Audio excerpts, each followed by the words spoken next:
The United States' primary allies in Syria have supplied oil to Damascus, despite the government being sanctioned by Washington. The Syrian government, led by President Bashar al-Assad, and the Kurdish forces that comprise the majority of the Pentagon-backed Syrian Democratic Forces have long maintained a working relationship despite vast political differences before and after a 2011 rebel and jihadi uprising that has threatened both of their livelihoods. As the two factions emerge as the most influential forces on the ground, their ongoing ties are receiving new attention. The dialogue between the Syrian government and Syrian Democratic Forces has centered on the former's need for oil from resource-rich regions held by the latter, which has demanded greater autonomy. U.S. plans to withdraw from the conflict following the virtual defeat of the Islamic State militant group, ISIS, however, have expedited Kurdish desires to be on good terms with Damascus. Reporting by Turkey's official Anadolu agency and Daily Sabah newspaper cited local sources Thursday as saying that a new deal had been reached to allow the People's Protection Units, YPG, the leading faction of the Syrian Democratic Forces, to more quickly transport oil via new pipelines being built under the government-held eastern city of Deir ez-Zor. Members of the Syrian Democratic Forces and U.S. soldiers left gather at the Al-Tanak oil field as they prepare to relaunch a military campaign against ISIS near al-Bikamal, which is under government control, along with Deir ez-Zor city, on May 1, 2018. The United States' primary allies in Syria have supplied oil to Damascus, despite the government being sanctioned by Washington. DELILSOULEIMAN, AFP, Getty Images. The sources claimed that companies operating under government control had already begun laying pipes near al-Shuhail, a town off the western bank of the Euphrates River that divides the separate anti-ISIS campaigns waged by the Syrian government in the west and the Syrian Democratic Forces. The deal was reportedly the result of an agreement made during talks last July when the two sides agreed to share production profits. The day after the Turkish report was published, The Wall Street Journal published its own piece citing a person familiar with U.S. intelligence and a tanker driver transporting oil and elaborating on the arrangement. The article found that oil tankers were traveling near daily to transport oil to the Qatarji Group, a firm hit by U.S. sanctions in September due to its alleged involvement in facilitating oil deals between the government and ISIS, the official U.S.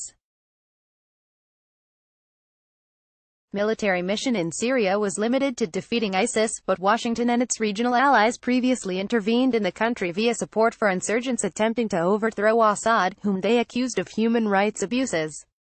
The U.S. began targeting ISIS as it overtook half of both Iraq and Syria in 2014 and teamed up with the Syrian Democratic Forces the following year, just as Russia intervened on Assad's behalf. Since Moscow stepped in, the Syrian military and pro-government militias, some of which were Iran-backed Shiite Muslim paramilitary groups mobilized from across the region, have retaken much of the nation, leaving only the northwestern Idlib province in the hands of the Islamist-led opposition, now primarily sponsored by Turkey, and roughly a third of the country under the Syrian Democratic Forces' control in the north and east. The Syrian Democratic Forces' share includes most of the nation's oil resources, which produced up to 350,000 barrels per day prior to the war before dwindling to about 25,000, according to current estimates, while the government still controls the nation's oil refineries. The successful Syrian Democratic Forces campaign to retake the oil and gas fields from ISIS helped to starve the jihadis of their black market revenue. Damascus is in dire need of this income to establish an economy stable enough to capitalize on successive military victories. Syrian government forces stand at the entrance of the Rasafa oil pumping station after taking it from ISIS on July 9, 2017. The site is situated southwest of the city of Raqqa, where ISIS would be driven out by the Syrian Democratic Forces months later. George Orfalian, AFP, Getty Images. This has led to a number of profit-sharing agreements, extending back to at least 2017, as Damascus continued to pay the salaries of workers in Kurdish-held cities, and talks expanded last year to include the Syrian government potentially retaking control of certain facilities such as the al-Tabqa dam near the northern city of Raqqa. In return, the Syrian Democratic Forces have pushed for wider recognition of the country's significant Kurdish minority and for greater self-rule. More than anything, however, the militia has now sought the Syrian government's protection against a common enemy. Turkey, a fellow U.S. ally, considers the YPG to be a terrorist organization due to suspected ties to a Kurdish separatist insurgency at home. With President Donald Trump planning to soon withdraw from Syria, many Kurdish fighters have expressed fears that their protective umbrella would close.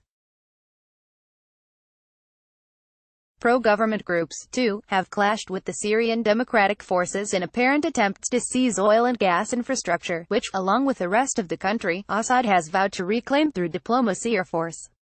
Though Trump has vowed to protect the Kurds in the event of a U.S. exit, he also accused them last month of selling the small oil that they have to Iran, even though we asked them not to, a charge denied by leading Syrian Kurdish politician Salah Muslim in an interview with journalist Mutlu Silveroğlu. Like Syria, Iran was subject to extensive sanctions by Washington, restricting its ability to market oil internationally. Iran has, however, sent up to 10,000 barrels per day to Syria, as estimated by tankertrackers.com and reported by The Wall Street Journal, furthering both countries' economic interests in a development that has prompted anxieties among Arab states feeling increasingly sidelined by Tehran. As the Syrian Democratic Forces rush to repair relations with Damascus, a number of Arab League states have also begun to repair ties gradually in hopes of steering Syria away from Iran.